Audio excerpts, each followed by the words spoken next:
This is like one of the hardest videos to do. It's props to you whoever did this shit. This is extremely hard to do. Anyway, welcome to another game in Pulpit where we're going to be discussing these three games: Red Dead, Assassin's Creed, and Horizon Zero Dawn. So let's talk about the interaction here. One thing I want to say, there are a lot of interacting parts in Red Dead Redemption. Little things here, but it's more of a macro level for Horizon Zero Dawn. I didn't manage to get anything like little physics to move in Assassin's Creed. I couldn't do it. I don't want to troll it, but it just didn't work. It's just not that type of game. But yeah, you can see like little items there. They're little, but they still add up, which is pretty cool. In this case, there's a lot of destructible environments in Horizon Zero Dawn that people don't really know about. Machines are very heavy, powerful equipment, can tear shit down.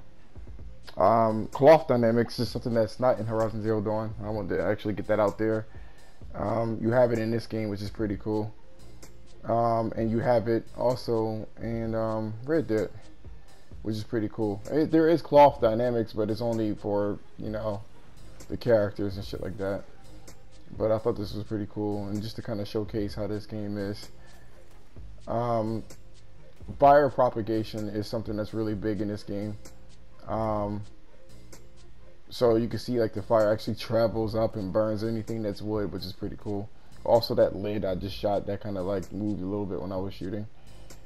Here we're going to be talking about the main character details. There's a pretty good amount of details for Arthur Morgan, especially with the subsurface scattering for the ears and nose and the fingertips and stuff like that. Only thing I don't really like is the death ring on the hair. Contrary to what people believe, your character can get dirty and wet in Horizon Zero Dawn. So you can clearly see it here. There's a lot of detail on her character. They said that her hair is like 100,000 polygons by itself. And this kind of surprised me too. There's a lot of detail going on with this dude as well. I was really surprised about that shit. You know, it's a third, you know, party game, and they just keep pumping these games out like no other. But the character gets wet as well, which is pretty cool. And just the lighting I don't like. I really don't like the lighting in this game. All the foliage in Red Dead moves. All of it. Which is pretty cool. Whereas the stealth grass in this game is the only thing that moves. Now you can get the other, you know, items to, or all other pieces of foliage to move if you have a blast arrow situated there. So we're able to do it there. And here is just the wildlife that I happen, you know, to find due to the storyline that's in I'll talk about that in a little second. So you got a little fur physics in there, not physics, but fur shaders. And here you have fur shaders too, but this animal doesn't have it. What was cool about it is the lighting that's on the eyes. I thought that was really awesome. Well, you can clearly tell there's no fur shaders in this bitch. It's just normal map textures. I wasn't happy about this, and I feel like I sold this short. I didn't mean to do that. It's just that the NPCs, I totally forgot about the video, and I was trying to pump this shit out. I mean, I've been working on this for the good half of the day, and honestly, I don't get really a lot of views on these videos, so fuck it. NPCs for Assassin's Creed is not that bad either. I think it's just the art direction that kind of fucks the overall look up. It's just, you know, it's not, I don't know, the art direction is not really that good. Here we want to talk about draw distance, and to be honest with you, although this game has incredible draw distance, it has really good draw distance. Assassin's Creed like knocks it all out the park.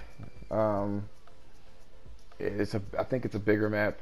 Even though Horizon Zero Dawn has a decent amount of draw distance, but despite all the vistas and shit like that, all the packed in detail, it's just it's a smaller map, and it's kind of hard to be impressed with that. It's designed to be a smaller map, but you can see far out, as clearly indicated here. But Assassin's Creed by far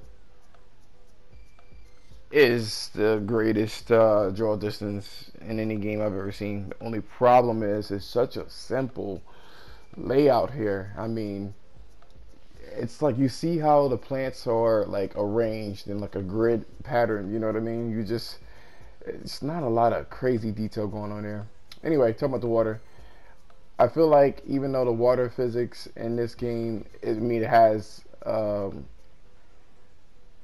deformable mesh, unlike this game, it's just straight shaders.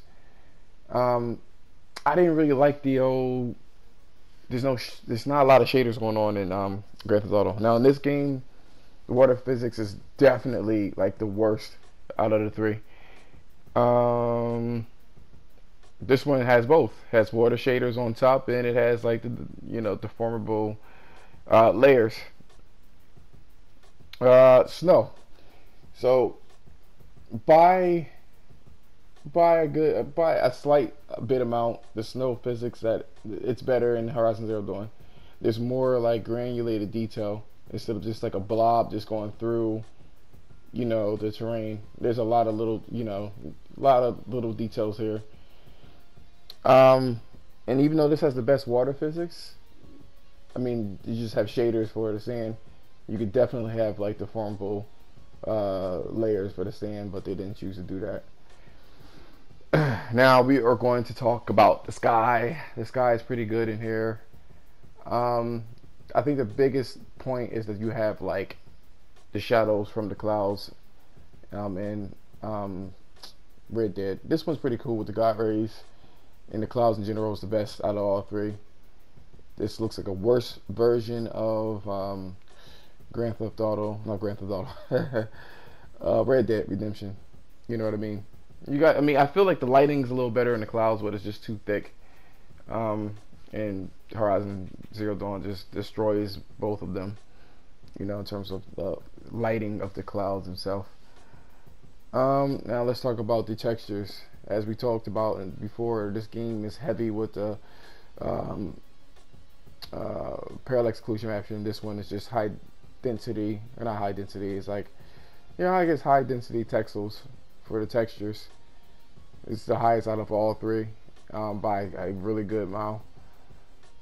I mean, in terms of this one, I mean, with the draw distance, you got to give it some credit. There could be some really detailed things here.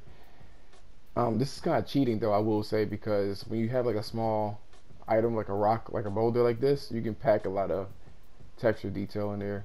But overall, it's not as detailed as Horizon, clearly. You know, it's, I mean, I would say that Red Dead is the most consistent out of all three. But you can clearly see this fucking packed in detail. It's ridiculous. Not only do they use polygonal meshes to get the point across, they have very high resolution textures.